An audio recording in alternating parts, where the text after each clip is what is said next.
Hello friends, watch my story till end. And don't forget to subscribe to our channel. He had always believed that love, when given honestly, was enough to carry a life, enough to raise a child, enough to hold two hearts together, enough to build a home out of nothing but hope. But life does not always return what you give it. Sometimes it takes everything you have and leaves you with only memories, the kind that ache more than they comfort. For years, his entire world had been his daughter. He carried her through childhood with hands that cracked under labor and shoulders that bent under responsibility. Her mother had died early, slipping out of this world before her daughter could fully understand the meaning of loss. And so he became everything: father, mother, guardian, provider. He washed dishes in restaurants until midnight, hauled bricks at construction sites until his fingers bled, and often went to sleep hungry just so she would never feel the emptiness he felt in his stomach. Every day was a sacrifice, but never once did he regret it. Because every morning, when he saw her small face peeking from behind the curtain, waiting for him to come home, the exhaustion faded. Her laughter was the balm that softened every burden life placed on his back. He wasn't rich. He wasn't educated. But he was determined, and that determination became the backbone of her childhood. She grew into a young woman with eyes full of brilliance and a voice full of dreams. He remembered her promises, the delicate way she'd hold his calloused hands and say, "Papa, one day I'll take care of you. You won't have to work anymore." Those words became the fuel that kept him alive through the hardest days. He clung to them, believed in them, carried them in his heart like a prayer. And then came the day she married. Her husband came from wealth, old, towering wealth, the kind that didn't just buy houses, but built kingdoms. He remembered what he felt that day: pride, pure pride.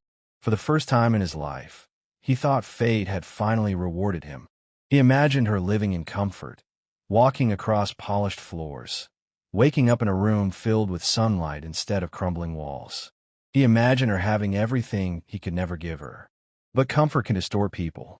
Wealth can silence memories. And pride can erase the past faster than time ever could. After the wedding, she didn't look back. Not once. She stepped into that new life as though she had always belonged there. Visits became rare. Phone calls became shorter. Eventually, they stopped altogether. At first, he waited patiently, making excuses for her, telling himself she was simply adjusting to a new life. But as months turned into years, the truth sank into him like winter frost. She had moved to a world where he had no place. Still, he held on to hope.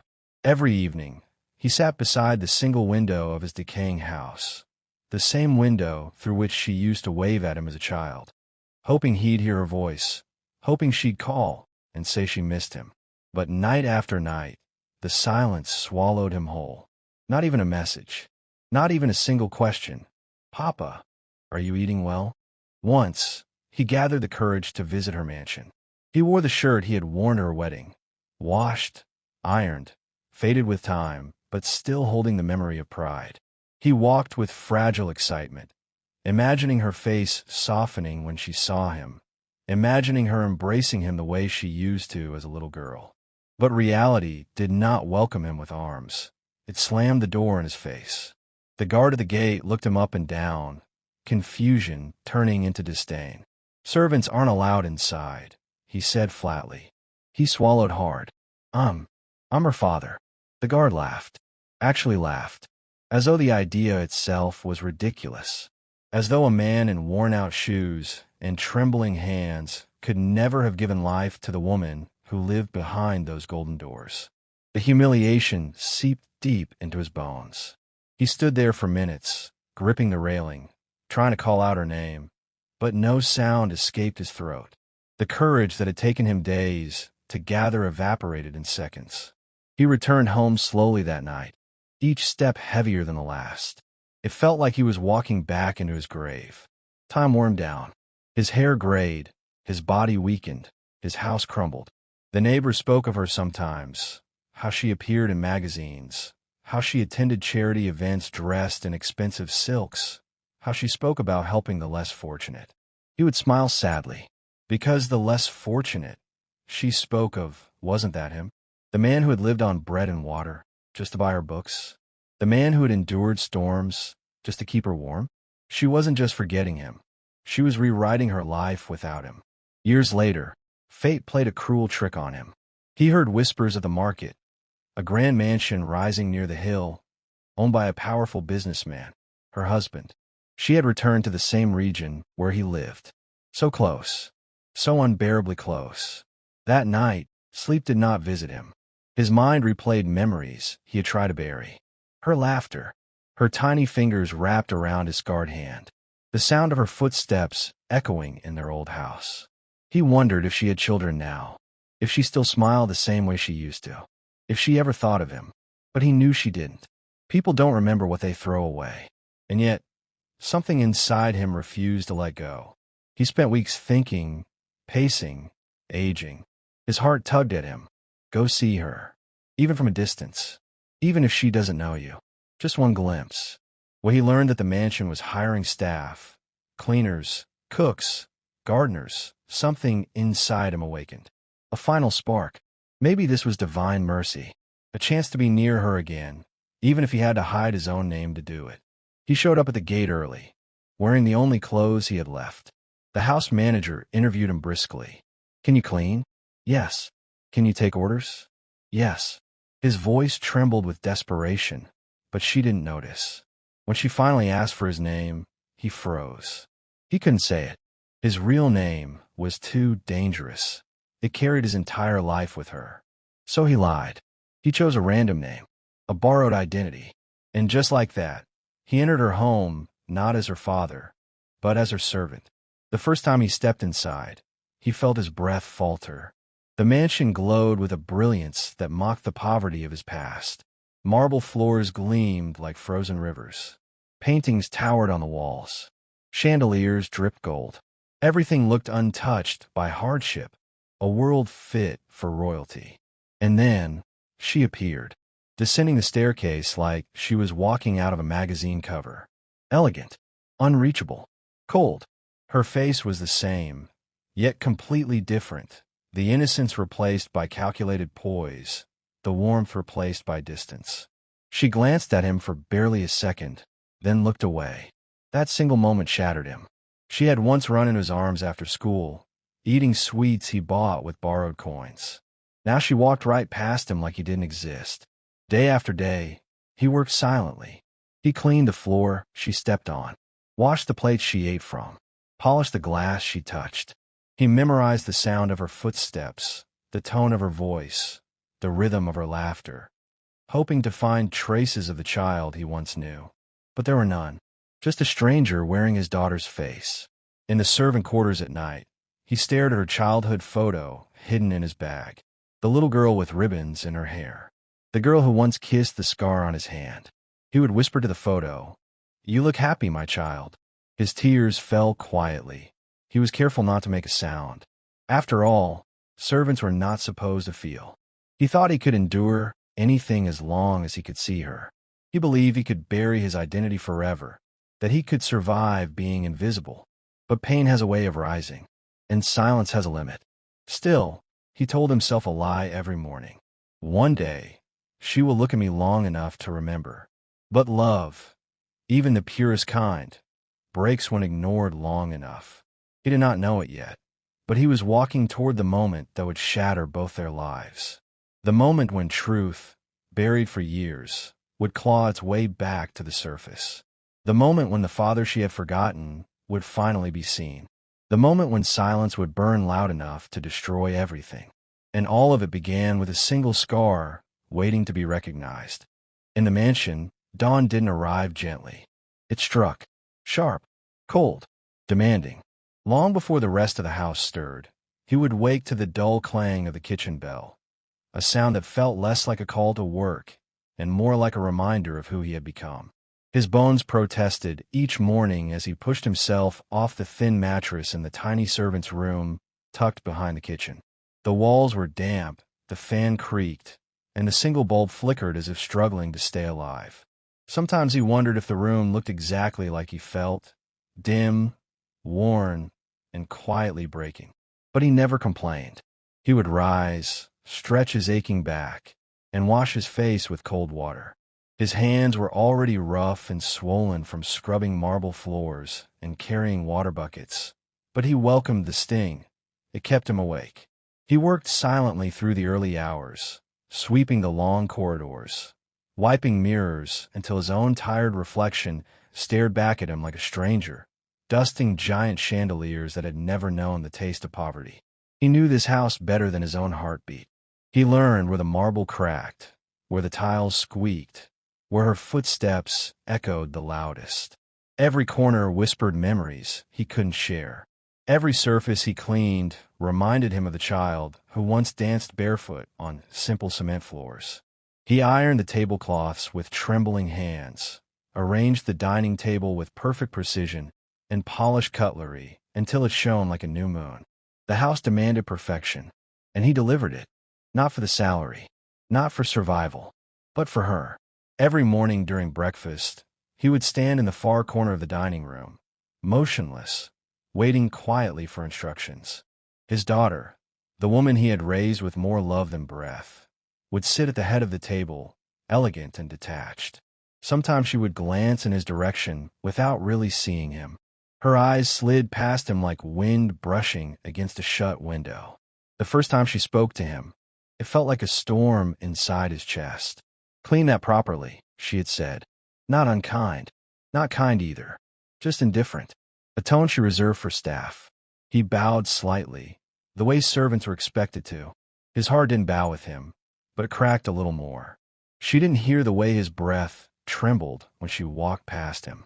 She didn't notice how he lowered his gaze, not out of fear, but to hide the pain that threatened to spill out. She didn't see how his hand shook when he placed her teacup before her, terrified she might see something familiar in him. She didn't recognize the scent of her childhood in the man who now lived in silence behind her kitchen. She had forgotten him so completely that even his face, aged, thin, weary, didn't spark the smallest memory. And yet, he saw her everywhere. As he folded her clothes, he remembered folding her school uniform years ago, the one with missing buttons he stitched by hand. As he swept the hallways, he remembered the tiny footprints she once left running across their dusty home. As he washed her dishes, he remembered feeding her the last piece of bread while he drank only water. Memory was a poison he drank willingly every single day. The other servants treated him with the casual cruelty reserved for the elderly and the weak. They whispered behind his back, calling him the old one, laughing at his slowness, his silence. Sometimes they bumped into him intentionally, knowing he would never complain. But he endured it all. What were their insults compared to the heartbreak of being unseen by your own child? One day, while sweeping the living room, he heard her laugh with her friends. A bright, polished laugh, practiced, almost rehearsed. He paused, broom in hand, listening. For a moment, he searched the sound for the little girl he once knew. But she wasn't there. That laughter belonged to a woman who had learned the language of wealth, a woman who had left innocence far behind. Still, he cherished hearing her voice, even if it wasn't meant for him. The only warmth in his life existed in stolen seconds. A dropped scarf he handed back to her, her faint smile making his hands tremble. A brief moment when their eyes met, before she looked away without reaction. A quiet, "Thank you," she once whispered while passing him. A word so small, yet enough to fill his night with tears. He lived for moments she didn't even remember. But the pain also grew sharper. She had changed in ways he struggled to understand. Her voice had grown sharper, her patience thinner. The softness he remembered from her childhood was now hidden beneath layers of pride and authority. One afternoon, he witnessed her scolding a young maid who accidentally spilled a drink. "Are you blind?" she snapped. The girl burst into tears and ran toward the kitchen. He wanted to step forward, to gently remind her of kindness, the kind her mother once showered upon both of them. But he didn't. Servants didn't speak out of turn. Fathers could, but he was no longer allowed to be a father here. His silence was the price of staying in her world. Nights were the hardest. When the mansion slept, he sat alone outside the servant quarters, staring at the moon. He spoke quietly to the sky the way he once spoke to his daughter.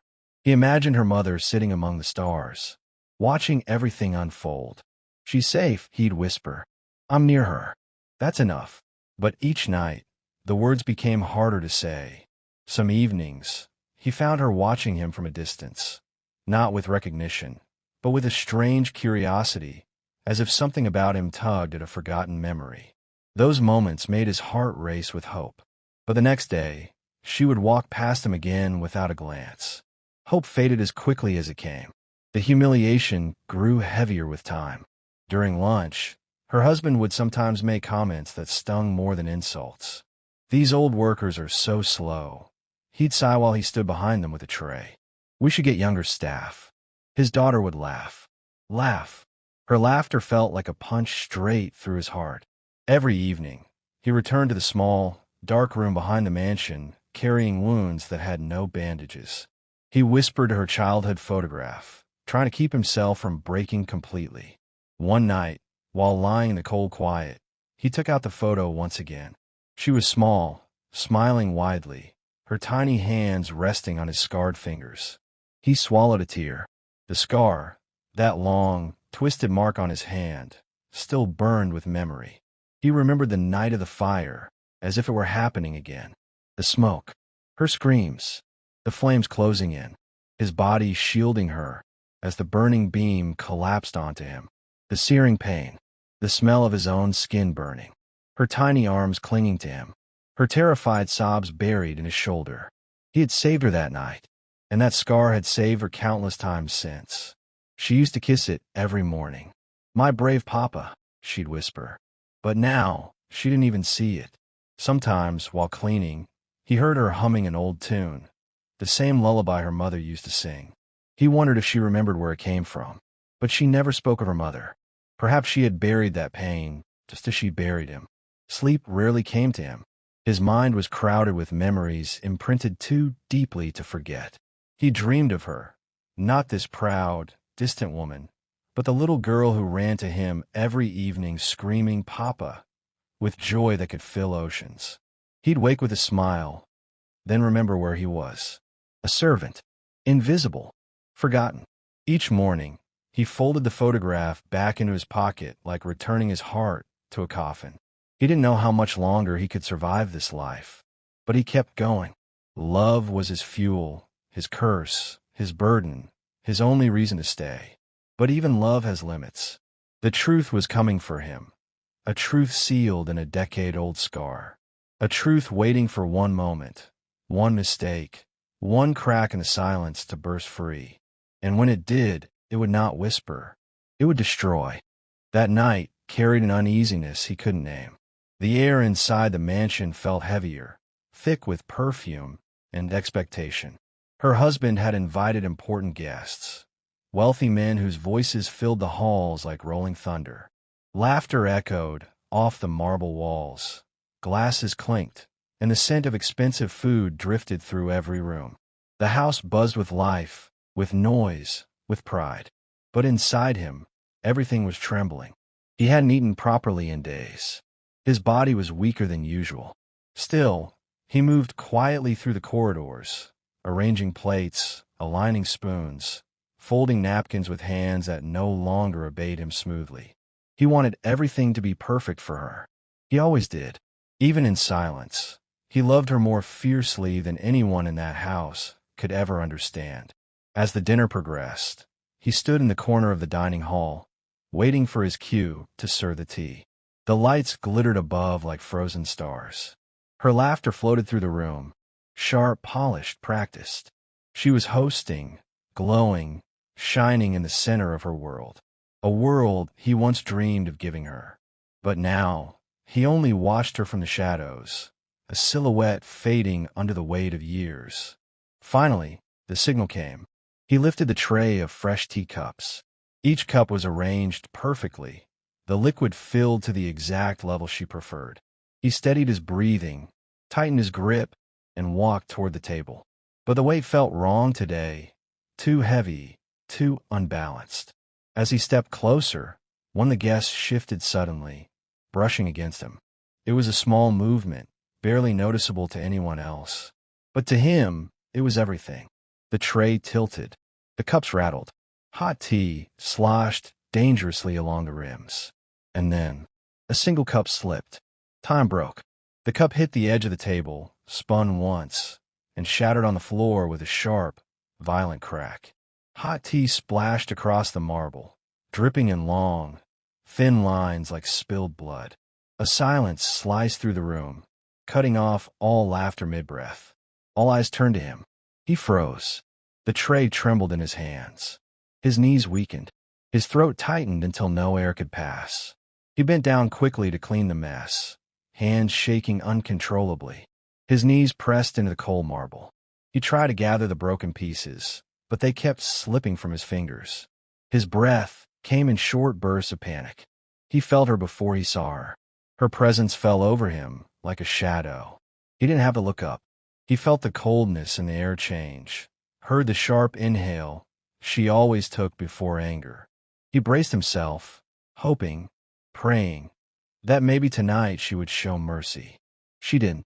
"Don't touch me, you filthy old man." Her words weren't shouted. They didn't need to be. They were crisp, clean, cutting. They sliced right through him with a precision cruelty could never achieve. The shock was instant. The pain, immediate. Something inside him collapsed so fast he almost lost his balance. A servant might have deserved scolding. A stranger might have survived humiliation. But a father breaks. His eyes blurred as he tried to keep cleaning. He didn't lift his head. He didn't defend himself. He had learned long ago that his voice had no place in this house. Instead, he gathered the broken ceramic with trembling fingers, and as he did, a sharp shard sliced into his skin. A thin line of blood formed, bright red. It trickled across his hand, mixing with the tea on the floor. But he didn't flinch. He didn't stop. Pain was nothing new. He had lived with it for years, quiet, unseen pain, the kind that pressed against him like an invisible weight. Behind him, her guests exchanged uncomfortable looks. Some whispered, some smirked. He heard someone murmur, "These old workers," and laughter followed like salt rubbed into a wound. His daughter didn't even look back. She simply motioned for another maid to clean the remaining spill and return to her guests, forcing a smile that didn't quite reach her eyes. He stood slowly, his back aching, his hand bleeding. He wanted to disappear into the kitchen before anyone noticed the blood trailing down his wrist. He held the broken pieces tightly, as if gripping them would keep him from falling apart completely. He washed his hands in the kitchen sink. The cuts stung sharply as the water hit them. His scar, his old, twisted scar from the night of the fire, throbbed with a strange heat. He stared at it, the mark that had saved her life, the mark she once kissed every morning. He didn't know why, but he had a terrible feeling. He wiped his hands, rolled down his sleeves to hide the blood, and returned to the dining hall to quietly finish his duties. That was when fate intervened. He bent to pick up the final shard still on the floor. As he reached, the cuff of his sleeve slipped just high enough to expose the pale, jagged line running across his skin, and her eyes landed on it. Her laughter died instantly. Her body stiffened. Her breath caught. Her hand froze mid-gesture. Her gaze was locked on that scar, unblinking, trembling, shocked. He didn't lift his head. He didn't see her expression, but he felt it. The shift in the air was unmistakable. It was as if a forgotten memory had shattered inside her all at once. He tried to pull his sleeve down quickly. Too late. He felt her stare like a burning blade against his back. She whispered something. Soft, uneven, uncertain. It was his real name. He froze. Slowly, he lifted his head and looked at her. Their eyes met. Her pupils widened in disbelief. Her lips parted, breath shaking. Her face drained of its perfect confidence. For the first time in years, she wasn't a woman sculpted by wealth. She was the little girl he once carried, lost, confused, terrified by the truth rushing back to her. Her mouth formed a word without sound. Dad. Everything stopped. The lights, the voices, the world. He felt every heartbeat in his chest hit like a hammer. She took one step toward him, but her legs wobbled. Her guests looked between them, confused. She whispered again, louder this time, broken and trembling. "Dad!" He couldn't speak. His throat locked. His eyes stung. The tray shook in his weak hands. He didn't nod. He didn't deny it. He didn't have to. Truth was written all over him. He saw the exact moment it hit her. Her eyes flooded. Her hand flew to her mouth. Her whole body shook. Because now she remembered. The fire. His scar. His voice calling her name. His hands lifting her out of smoke. His breath shielding her from the flames. His love that held her through every storm. "This is my father," she choked out, turning toward the room. Gasps filled the air. A glass slipped from someone's hand. Her husband stiffened. The servants stopped breathing. She moved toward him, slow at first, then faster, until she was right in front of him. She reached for his hand, hesitant, trembling, afraid, and touched the scar with fingertips that quivered. The moment her skin touched his, she broke. Tears burst from her eyes. Her breath collapsed. Her knees weakened.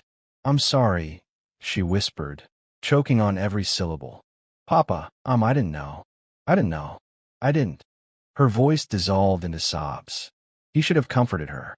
He should have held her. He should have said it was okay. But he couldn't move. He had carried the weight of silence for too long. His heart was too full of wounds to speak. So he stood there trembling, watching his daughter crumble at his feet, her tears mixing with the blood still on his hand. She dropped to her knees, right there on the marble floor, where she once stood above him in pride. She knelt, holding his scarred hand to her face, crying so painfully the room seemed to shudder with her. Everyone watched. No one understood. But he understood everything. He slowly placed his hand on her head, the same way he used to when she was a child, and whispered, with all the love in him, "It's all right, my child." The words sliced them both open. Because they weren't true. Not fully. Not yet. Sometimes truth arrives too late to heal. Sometimes it arrives only to show you the depth of what is already broken. But the moment had come. The truth was out. The silence was dead. The father she forgot was the servant she humiliated. And nothing in the mansion would ever be the same again. The mansion did not sleep that night. Not truly. The walls held onto the echoes of her sobs. The chandeliers still shimmered with the shock of what they had witnessed. The guests left silently, their eyes lowered, their voices hushed. No one dared to speak too loudly, as if every harsh sound might shatter the fragile truth trembling in the air. But even with all the whispers, all the eyes, all the shame spreading like fire through the house, he felt nothing except a hollow ache. The truth was out, but the damage was deeper than truth could heal. When she finally gathered enough breath to stand, she tried to explain herself, her voice cracking with every syllable. But words were useless. They fell between them like broken glass. He had heard her laughter when she forgot him. He had felt her cruelty when she didn't know him. He had lived beneath her roof, invisible to the daughter who once clung to his shirt like her entire world depended on him. Some wounds forgiveness cannot erase. Some wounds time cannot soften. Some wounds simply stay. He didn't leave that night. He waited. He needed the world to settle before he made the decision. But the decision had already been born in the moment. She called him filthy. The next morning, when the sun spilled pale and cold across the servant quarters, he folded the few clothes he owned and placed them into his small bag. His hands trembled, not from weakness, but from the weight of what he knew he had to do. She came looking for him before the house even woke. Her eyes were swollen, her face pale, her hair unkempt. She wasn't dressed in luxury today. No diamonds, no silk, no perfection. She looked human, fragile, a daughter, not a queen. She stopped at the doorway of his tiny room. He didn't look up. He kept folding, slowly, painfully, like every crease in the cloth was cutting through him. "Papa." Her voice cracked instantly. He kept folding. "Papa, please, please look at me." He did not. Her tears began falling again, silently at first, then uncontrollably. She took a few steps into the room, her hands shaking. You can't leave," she whispered. "Not again. Not like this." His hands paused over the last shirt. He wanted to hold her. He wanted to wipe her tears like he used to when her knees scraped on playground gravel. He wanted to tell her everything was fine. But the room they stood in was full of ghosts. The ghost of the man he became. The ghost of the daughter he lost. The ghost of every word she had spoken to him without knowing she was stabbing her own father. He couldn't stay in a house haunted by those ghosts. So he stood up, slowly, his joints aching. She dropped to her knees in front of him. "Papa, please, please don't go. I didn't know. I swear I didn't know. I would have never, never." Her sobs swallowed her voice. He looked down at her. This woman who once promised to take care of him, now kneeling before him the way he once knelt while picking up broken pieces under her rage. He placed a hand gently on her head. It made her cry harder. "You taught me my place," he whispered quietly. "And now, I know it." The words shattered her. She shook violently, gripping his legs, pleading like a child lost in a storm. "Papa, don't leave me," she cried. "Please don't leave me again. You're all I have. Please, please, don't go." He wanted to stay. He wanted to pick her up, hold her, kiss her forehead like he used to.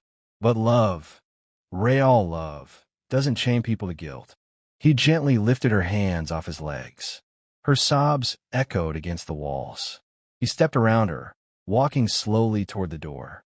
She called his name one last time, broken, desperate, drowning in regret. He didn't turn back. If he had, he would have collapsed. Outside, the air was cold. The sky was gray, heavy with clouds. He walked down the long driveway with small, steady steps. The guards at the gate stared at him, confused. This old servant walking away with nothing but a worn bag and a truth heavier than gold.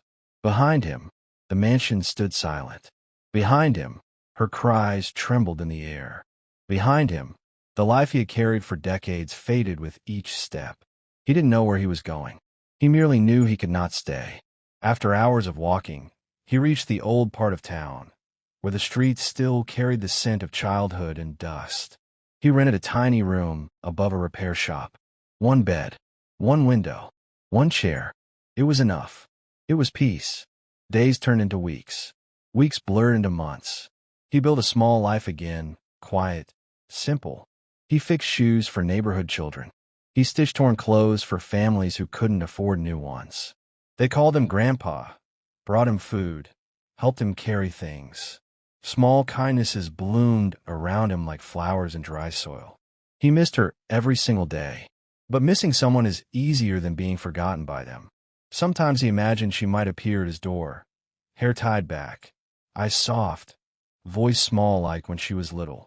But months passed, and she never came. He wasn't angry. He knew guilt holds a person captive. He didn't want her visits out of guilt. He wanted them out of love. So he waited. Every night, he lit a candle beside her old photograph. Every night, he whispered a prayer for her. Every night, he forgave her again. Until one afternoon, a car stopped outside his small shop. He didn't recognize it, but he recognized the woman who stepped out.